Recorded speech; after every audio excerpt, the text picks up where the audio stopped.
Assalamualaikum warahmatullahi wabarakatuh. Halo teman-teman, saya Baso Muhyiddin Fikar, mahasiswa Universitas Ari Ginanjar, ISQ Business School, Prodi Business Management dengan NIM 24101100029. Oke, jadi pada hari ini saya ingin membagikan hasil analisis saya terhadap kinerja keuangan PT Kalbe Farma Tbk. Nah, karena video ini akan diposting secara publik, saya akan disclaimer dulu di awal bahwa video ini bersifat pembelajaran. Jadi kalau misalnya ada kesalahan dalam analisis saya, silahkan dikoreksi saja karena ini adalah bahan pembelajaran saya juga. Sebelum kita masuk ke analisanya, saya akan menjelaskan sedikit profil dari perusahaan tersebut, profil dari emiten tersebut. Oke, jadi perusahaan yang saya dapat yaitu PT Kalbe Farma Tbk dengan kode saham KLBF. Perusahaan ini bergerak di sektor healthcare. Nah, perusahaan ini menjalankan model bisnis terintegrasi yang mencakup penelitian dan pengembangan, manufaktur, dan perdagangan produk farmasi di Indonesia. Untuk posisi Kalbe Farma sendiri, dia merupakan market leader di industri healthcare tersebut. Nah, kita langsung saja ke analisisnya. Oke, kita mulai dari financial summary dulu. Di sini sudah ada beberapa yang saya highlights dari hasil analisis saya. Jadi secara keseluruhan perusahaan menunjukkan tren pertumbuhan pendapatan atau revenue yang konsisten. Pendapatan tumbuh dari 23,1 triliun pada tahun 2020 menjadi 32,6 triliun pada tahun 2024. Nah, kemudian lanjut lagi pada bagian laba bersih atau net income, bisa kita lihat bahwasanya laba sempat tumbuh secara stabil dulu pada awalnya di periode tahun 2020 sampai 2022. Kemudian di tahun 2023 mengalami penurunan yang sangat signifikan, yaitu hingga mencapai 2,76 triliun. Dan kemudian berhasil naik kembali pada tahun 2024 di angka 3,24 triliun. Kemudian yang saya notice juga ada pada bagian total aset dan total ekuitas yang terus tumbuh mencapai masing-masing 29,4 triliun dan 24,5 triliun. Hal ini dapat menandakan bahwasanya perusahaan itu kuat tanpa terlalu bergantung kepada utang. Nah, juga pada bagian kas operasional nih. Pada bagian kas operasional saya melihat adanya lonjakan drastis ke angka 4,78 triliun. Ini menandakan bahwa kualitas pendapatan perusahaan yang sangat baik dan likuiditas perusahaan yang sehat gitu. Selanjutnya ada di profit and loss. Di profit and loss ini ada juga beberapa yang sudah saya highlights di bagian profit and loss ini atau di laporan laba rugi. Ya, dari data tersebut bisa kita lihat bahwasanya perusahaan tumbuh dengan solid dalam 5 tahun terakhir, selalu mengalami kenaikan di bagian kenaikan pendapatan hingga pada tahun 2024 pendapatan berada di angka 32,62 triliun. Namun dapat kita lihat juga pada tahun 2023 kenaikan pendapatan ini menurun, yang sebelumnya berada di atas 10% menjadi hanya 5%. Nah, ini berkemungkinan besar atau ada kemungkinan besarnya ini berhubungan dengan berhentinya penyebaran wabah COVID-19. Nah, kemudian yang saya highlight juga ada pada bagian gross profit. Kita bisa lihat bahwa nominal laba kotor ini pada tahun 2024 mencapai angka 12,7 triliun. Namun dapat kita lihat bahwa marginnya terus menurun dari tahun 2020 sampai 2023 dan baru mulai lagi naik pada tahun 2024.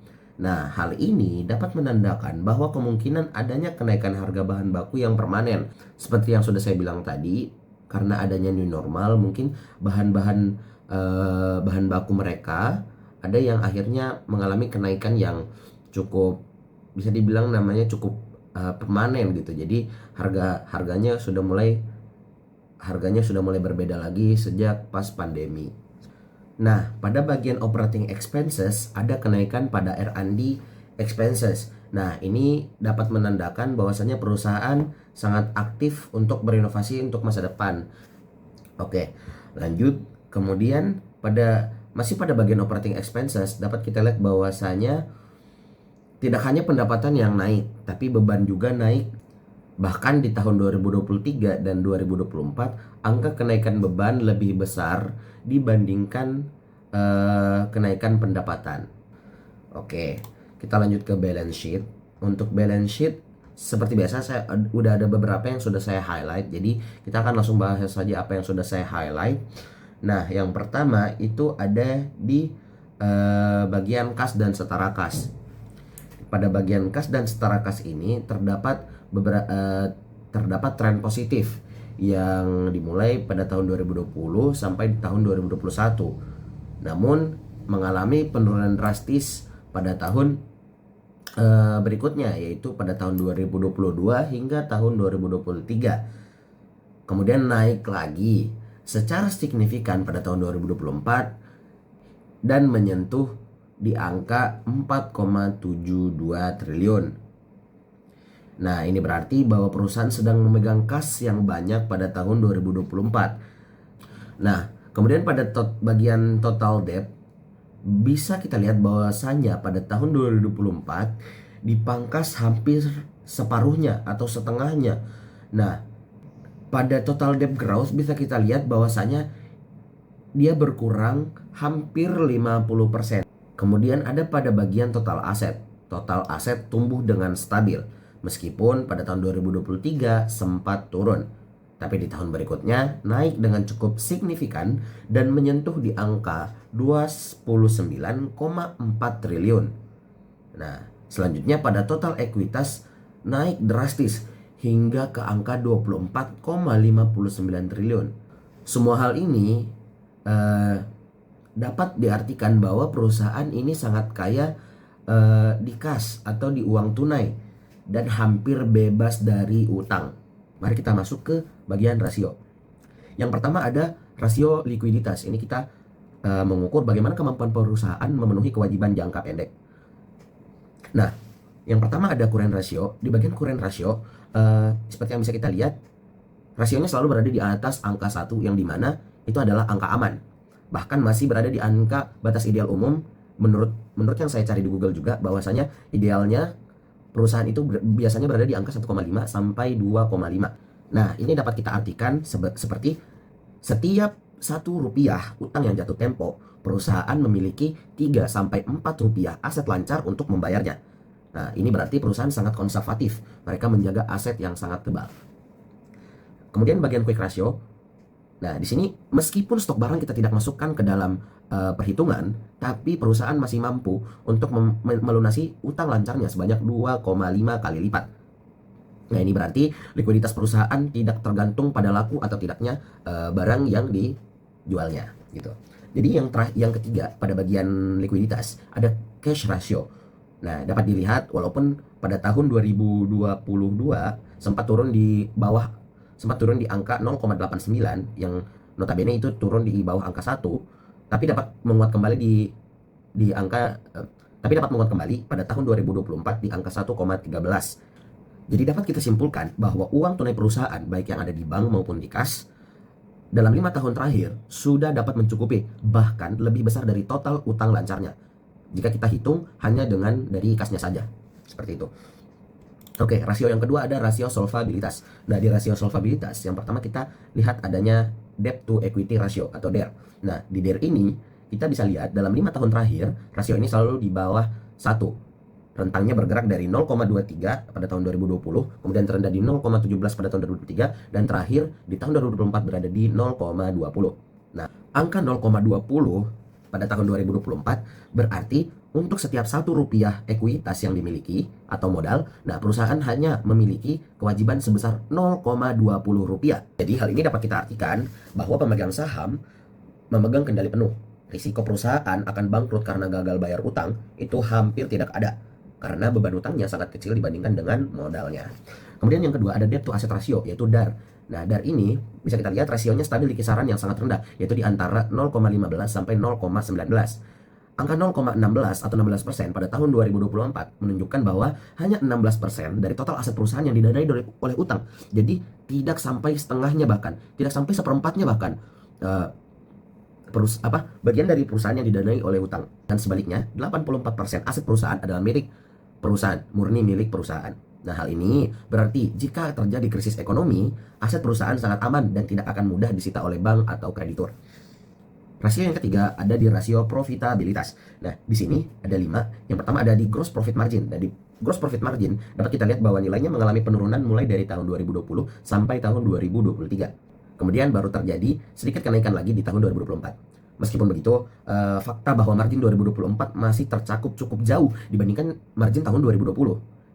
Hal ini dapat kita artikan bahwa perusahaan menghadapi tantangan jangka panjang, mungkin karena kenaikan harga bahan baku yang seperti saya sudah bilang sebelumnya, atau biaya produksi yang lebih cepat dari kemampuan mereka menaikkan harga jual ke konsumen.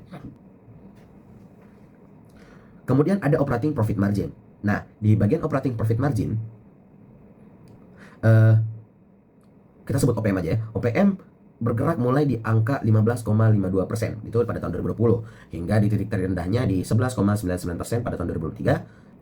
OPM mulai naik lagi di tahun berikutnya di angka 12,6%. Kenaikan setelah penurunan beruntun ini menunjukkan bahwa laba operasional tumbuh lebih cepat daripada penjualan. Ini menjadi tanda bahwa beban operasional mulai terkendali meskipun sebelum seefisien pada tahun 2021.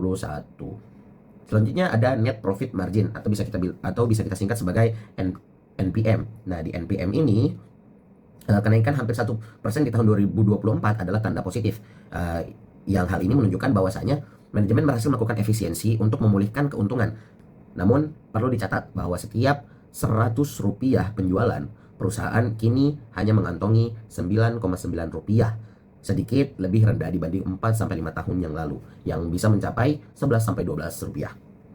Kemudian ada ROA atau return on assets. Nah, di ROA ini, di sini kita bisa lihat bahwasanya dia stabil di angka 12% mulai dari tahun 2020 sampai tahun 2023 dan kemudian mengalami penurunan pada tahun 2023 yaitu di angka 10% dan kemudian mencoba bangkit kembali pada tahun 2024 menyentuh 11,01%. Kemudian yang terakhir ada return on equity atau ROE. Nah, ROE ini salah satu yang sering dilihat oleh para investor. Nah, ROE kembali bangkit setelah terjatuh pada tahun 2023. Jadi sama seperti ROE tadi, dia sempat jatuh juga pada tahun 2023. Nah, ROE pada tahun 2020 sampai tahun 2022 itu sudah mengalami kenaikan yang walaupun hanya sedikit-sedikit. Jadi mulai dari dia itu dari 14%, terus di tahun 2022 berada di 15%, di tahun 2023 jatuh hingga ke 11%. Kemudian pada tahun 2024 mulai bangkit lagi di angka 13%. Nah, angka 13% ini tergolong sehat, berarti perusahaan mampu menghasilkan keuntungan sebesar 13% dari Rp1 modal yang ditanamkan pemegang saham. Hal ini penting untuk menjaga kepercayaan investor seperti yang sudah saya bilang tadi bahwasanya ini sangat penting untuk investor. Ini menunjukkan bahwa perusahaan masih sangat profitable. Oke, dan yang terakhir di sini kita akan membandingkan dengan perusahaan lain yang masih satu sektor, itu di sektor healthcare. Nah, di sini saya mengambil 2 perusahaan lain yang akan saya jadikan pembanding, yaitu yang pertama ada PT Tempo Scan Pacific Tbk dengan kode saham TSPC, dan kemudian yang kedua ada PT Industri Jamu dan Farmasi Sido Muncul dengan kode saham SIDO. SIDO. Nah, kita mulai dari rasio keuangan pada PT Kalbe. Nah, Kalbe terbilang sangat defensif dengan rata-rata current rasio di 4,27. Kalbe memiliki likuiditas yang setara dengan SIDO, yaitu tidak sama juga tapi hampir sama dengan SIDO, yaitu di angka sekitar 4,34. Nah, dan jauh di atas TSPC, yaitu berada di 2,9. Nah, ini menunjukkan bahwa KLBF atau Kalbe memiliki prinsip berhati-hati yang tinggi. Ini kemungkinannya mereka memiliki prinsip berhati-hati. Nah, kemudian pada bagian solvabilitas, nah keuangan Kalbe ini sangat sehat. Bisa kita lihat dari DER-nya, rata-rata DER itu menunjukkan di 0,21. Nah, ini menandakan ketergantungan utang yang sangat minim. Jadi Kalbe ini tidak tergantung pada utang. Dan jauh lebih aman dibandingkan TSPC, yaitu dia berada di angka 0,42. Nah, kemudian pada bagian probabilitas. Nah, di bagian probabilitas ini dia berada di posisinya itu di tengah-tengah. Jadi dia bukan yang rata-rata tertinggi, bukan juga di rata-rata yang terendah, tapi dia berada di posisi tengah-tengah.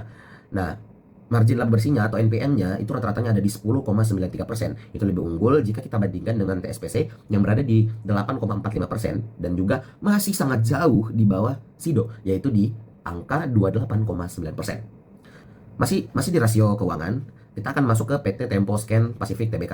Nah, atau TSPC. Nah, yang pertama yang saya highlight ada di probabilitasnya. Meskipun rata-rata dalam 5 tahunnya margin paling kecil dari NPN-nya ini berada di paling kecil seperti saya bilang tadi di 8,45%. Nah, namun di tahun 2024 TSPC mencatat lompatan kinerja yang luar biasa. Pada tahun 2024 NPM TSPC tembus di 10,6% dan ROE mencapai 15,82%. Nah, angka ini justru berhasil menyalip KLBF yang berada di angka 13,18%.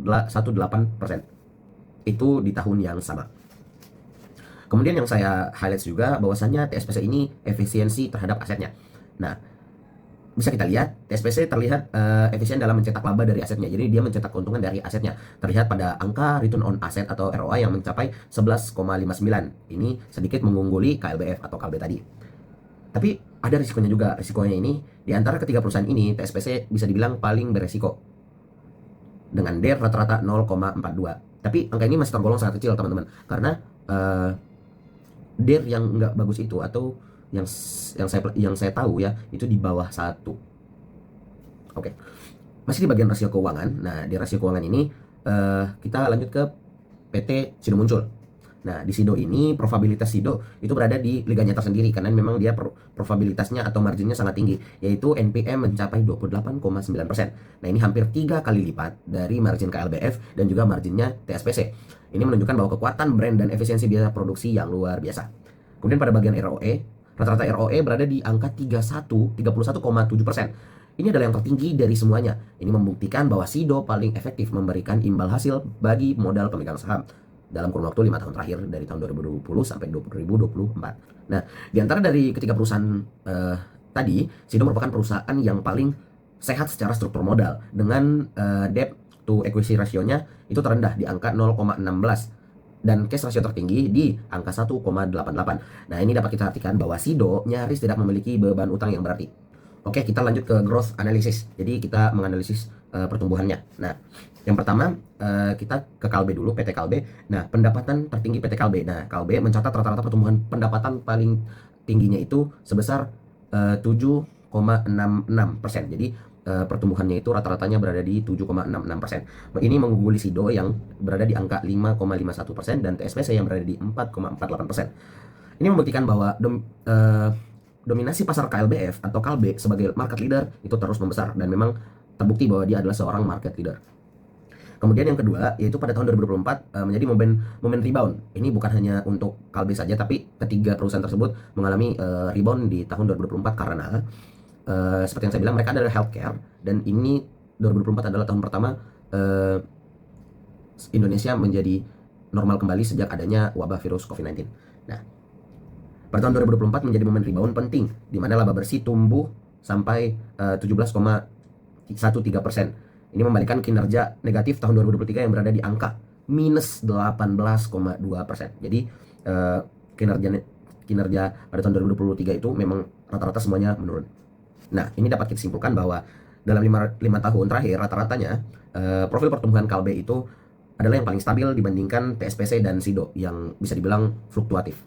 Oke, yang kedua itu di growth analysis PT Tempo. Nah, di PT Tempo atau TSPC ini seperti yang saya bilang mereka di efisiensi operasionalnya. Meskipun pertumbuhan pendapatan bisa dibilang paling lambat di antara rata-rata semuanya, yaitu rata-ratanya di 4,48%. Namun TSPC berhasil mencetak pertumbuhan dari laba operasional mereka, yaitu dengan rata-rata pertumbuhan di angka 23,86%. Kemudian mereka ini memanfaatkan momentum. Jika kita perhatikan pada tahun 2024, laba operasional meledak 67,51%.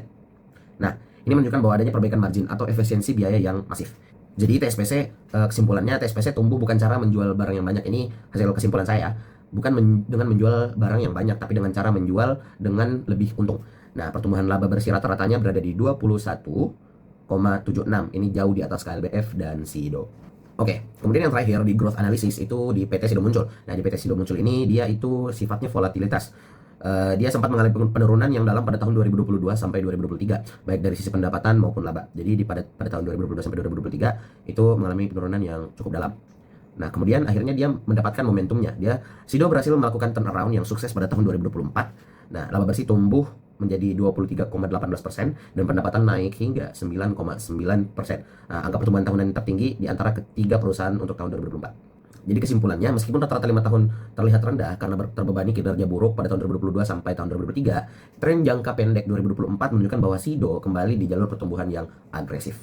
Oke, jadi kesimpulan dari saya, pada tahun 2024 adalah tahun pembuktian ketangguhan PT Kalbe Farma Tbk, yang dimana perusahaan berhasil memulihkan laba bersih dengan pertumbuhan hingga 17%. Kemudian memiliki likuiditas yang sangat-sangat aman dengan current ratio di atas 4 kali, yaitu di atas 4. Kemudian struktur permodalan yang sangat sehat dengan utang yang terus turun dan modal yang stabil. Meskipun secara efisiensi margin di bawah SIDO dan pertumbuhan laba tahunnya kalah sama TSPC, Kalbe Farma tetap menjadi emiten dengan profil risiko paling seimbang dan fundamental paling kokoh untuk jangka panjang. Oke, sekian dari saya Basamuddin Fikar. Jika ada kesalahan mohon dimaafkan, jika ada kekurangan mohon dimaklumi, karena ini adalah bagian dari pembelajaran. Jika ada kesalahan mohon dikoreksi. Dan ya, sekian dari presentasi analisis saya, dan assalamualaikum warahmatullahi wabarakatuh.